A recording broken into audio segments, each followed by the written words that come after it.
Hello there. This is part 1 in a series regarding the question, can we have morality without faith? Today, I would like you to keep an open mind, whether you're a person of faith or whether you're not, as we examine this topic, and hopefully you will draw some interesting conclusions out of this. Today, we're going to be doing an examination of the question itself, what that means, and sort of the nature of truth and how that relates to the question. In section 2, we're going to be examining the question of what morals are and how do pragmatic truths interact with the world around us. Part 3, we're going to be discussing relativism. People, without a doubt, are relative, but at the same time, abstract forms are not. Part 4, we're going to be examining faith itself. What is faith? And all I'm going to say about that for now is it's going to be discussing trusting the metaphysical. And part 5 is going to be a conclusion, and I hope that you yourself will be able to draw some conclusions, and I'm not going to say much about that for now. So let's go ahead and get into this. So the question, can we have morality without faith? This really is a variation on a lot of other questions. The question of, is morality sincere? Is morality just a utilitarian thing? Do we just behave morally because of the utility of getting a desired result? Or is there actual sincere and inherent virtue in having morals and having virtues? And if so, where do we get these virtues? Do we discover them? Do we create them? All of these are questions which really are at the root of the sentiment that this question has. So this is a very ancient question. I am a reverend, so it would be a little bit unbecoming of me if I didn't start off this in the book of Job.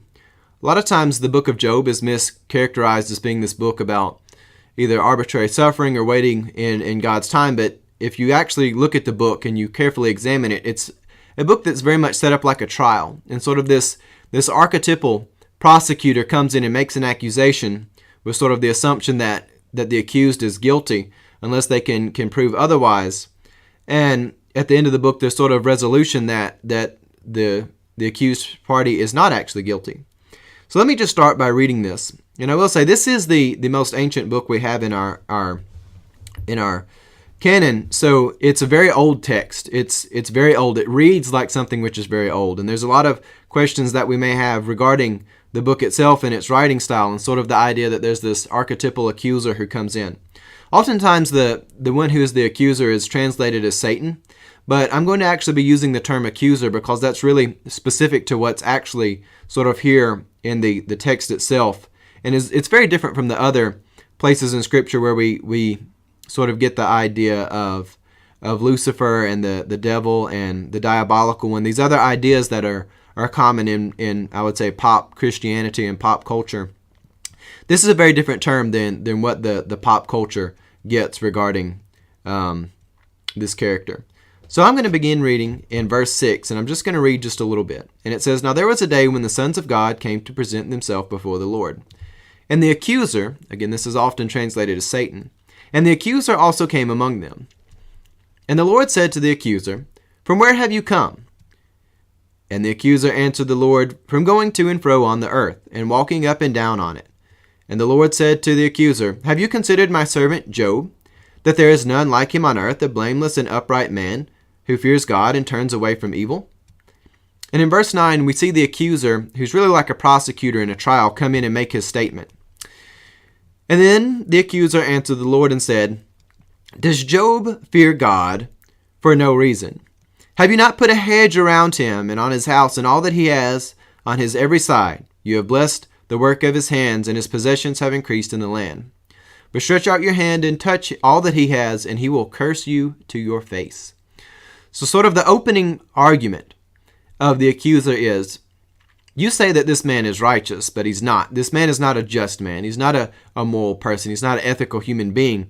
He only behaves like that and pretends to be ethical because you are giving him results that he wants. In other words, he's making the argument that Job is not actually this innocent and blameless man, that he's in fact an evil man who is acting selfishly. He's only behaving and pretending to be sort of moral because he selfishly wants certain results.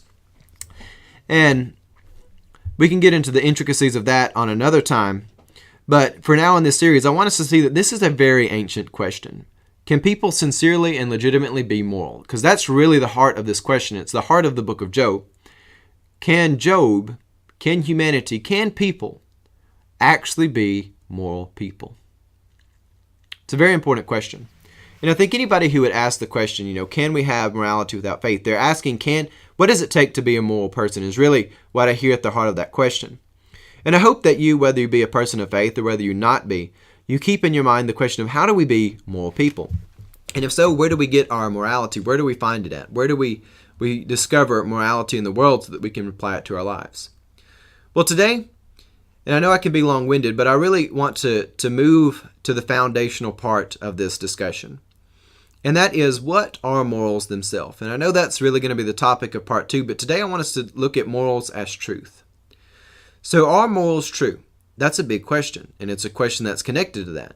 And in order for us to answer that question, we have to define each of the words in that question. Next week, we're going to be answering the question about the definition of morals, but today I want us to answer the question regarding the definition of the word truth. Are morals true? That is something that is important to answering the question, can we have morality without faith? Can we be sincerely moral? Any variation you may like. So for now, I want us to ask the question, what is truth? Now I realize there will be a lot of people who get upset with what I'm about to say, but there really are different aspects of what truth is.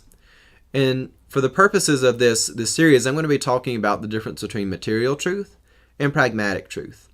In other words, the difference between concrete and solid truth and things which are functional truths, which are practical, which really exist within our mind and within the abstract world around us. They don't exist primarily in the concrete world, although they may manifest in the concrete world, but they exist primarily in the abstract world, which transcends down upon us. So I want to look around us just for a moment. If you're watching this video, you'll see that there are a couple of objects in here. This is sort of the first movement I've had we're sort of redoing the office in here, so things are a bit in a disarray right now. But if you look on my desk, there's a statue here.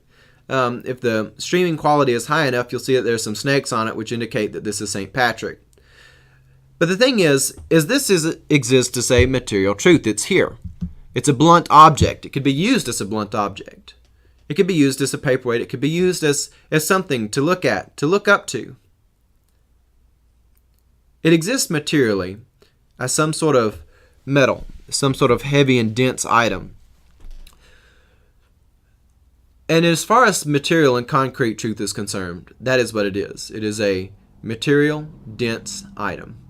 But yet when we look at it and we see the snakes on it, we see the other hints about the statue's figure and their dress, we say that, oh, this is clearly St. Patrick. There's so many references on here that's who this must be. And the thing is St. Patrick's identity exists as a pragmatic truth, as a functional truth. It can manifest in many different forms. And yes, there was a real life person who we have, which we attribute the idea of St. Patrick to, who did exist around 1500 years ago.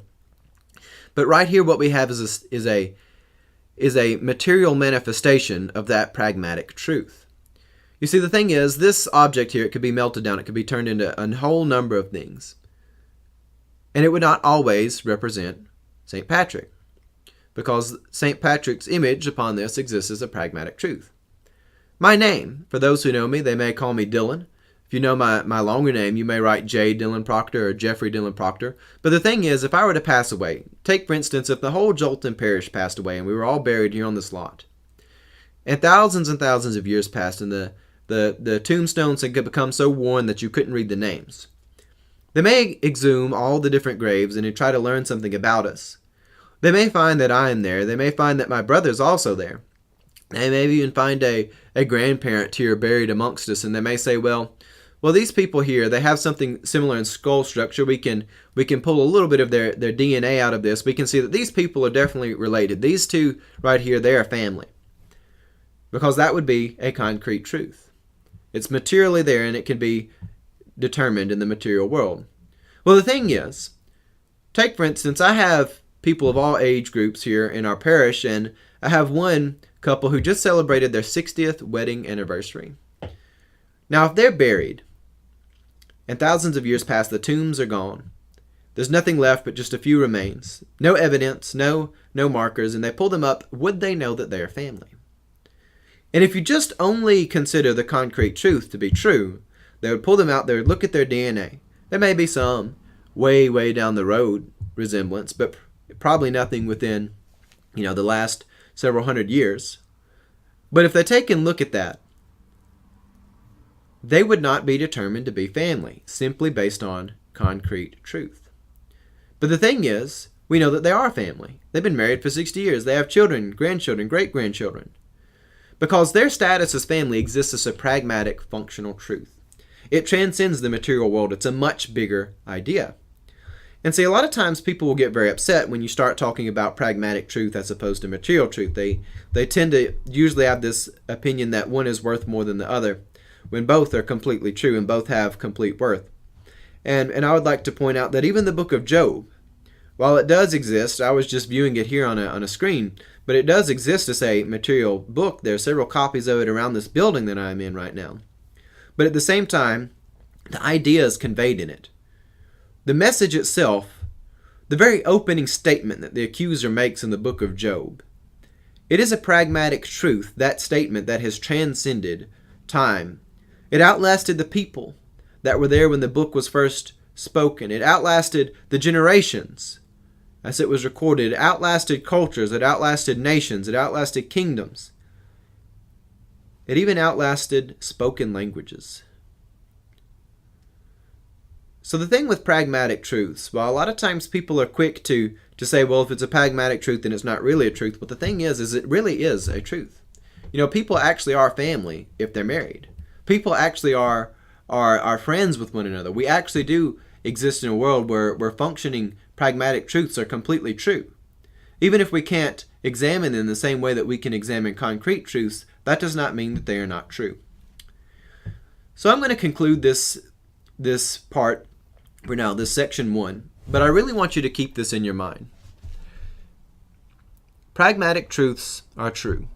Morals exist as pragmatic truths. If you hear anything from this video in this section 1, it's that morals and virtues exist as pragmatic truths. They may need the material world to manifest and to be really examined, but they exist as pragmatic truths. And that's something that is bigger than any one of us as individuals. But yet, we as individuals, we can be heavily shaped by them. So just for today, and I want you to ponder this, whether you're a person of faith or not, I want you to start thinking about morals, virtues, ethics exist as pragmatic truths. They're not concrete truths, they are pragmatic truths. So that's really the first step in answering this question that I want to have. I want you to ponder that, keep it close to yourself, and be inquisitive of everything around you. And with that, I hope you have a wonderful day.